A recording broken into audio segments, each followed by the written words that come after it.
दानवीर कर्ण के बिना महाभारत की कल्पना करना बेमानी है।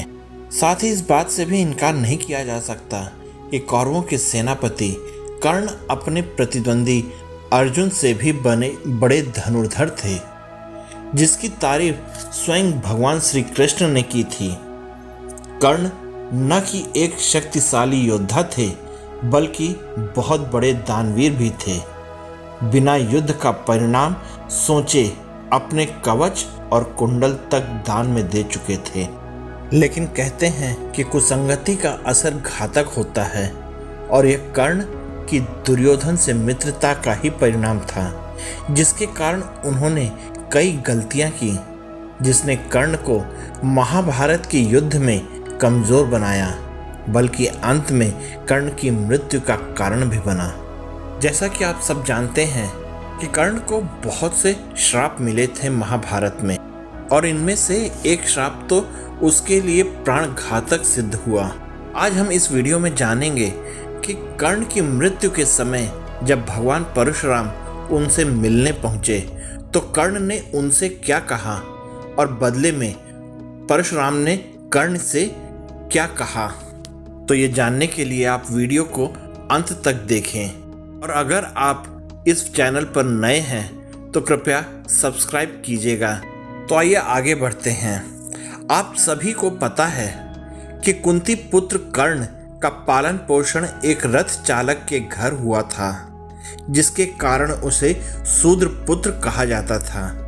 उसकी वीरता को देखते हुए दुर्योधन ने उन्हें अंग देश का राजा बना दिया था, और जरासंध के हारने के बाद कर्ण को चंपा नगरी का राजा भी बनाया।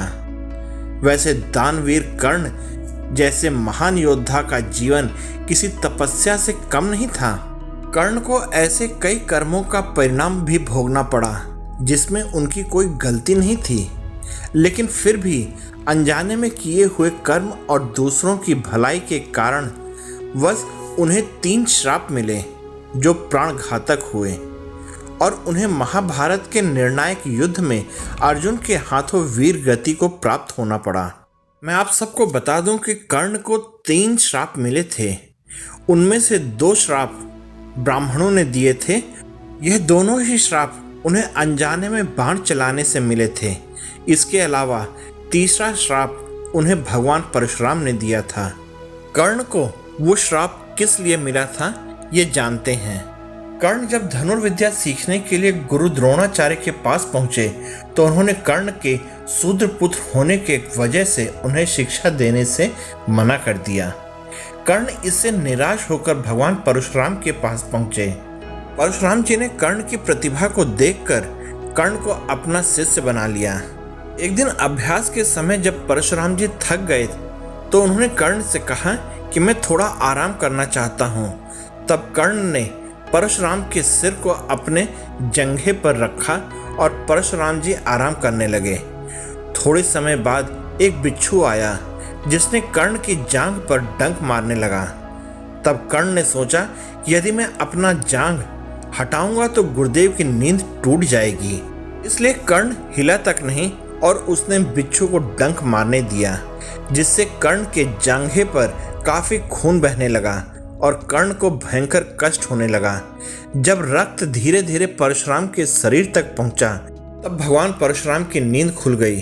परशुराम जी उठ गए और यह देखकर भगवान परशुराम क्रोधित हो गए और कहने लगे कि इतनी सहनशीलता क्षत्रिय में ही हो सकती है।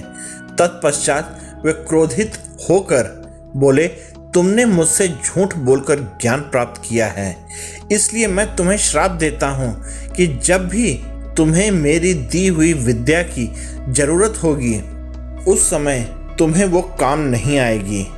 दरअसल भगवान परशुराम क्षत्रियों को ज्ञान नहीं देते थे, वे कर्ण को ब्राह्मण पुत्र जानकर ही ज्ञान दिया था।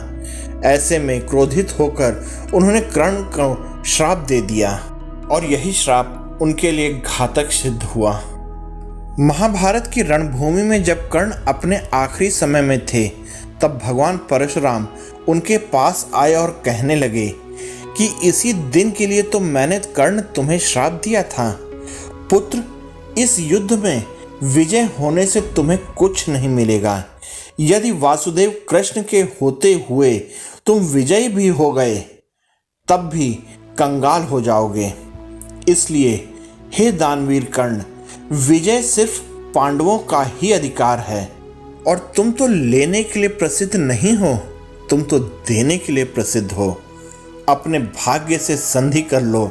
अभिमन्यु की हत्या में भाग लेकर तुम दुर्योधन के ऋण से मुक्त हो चुके हो। सब कुछ जानकर अनजान न बनो।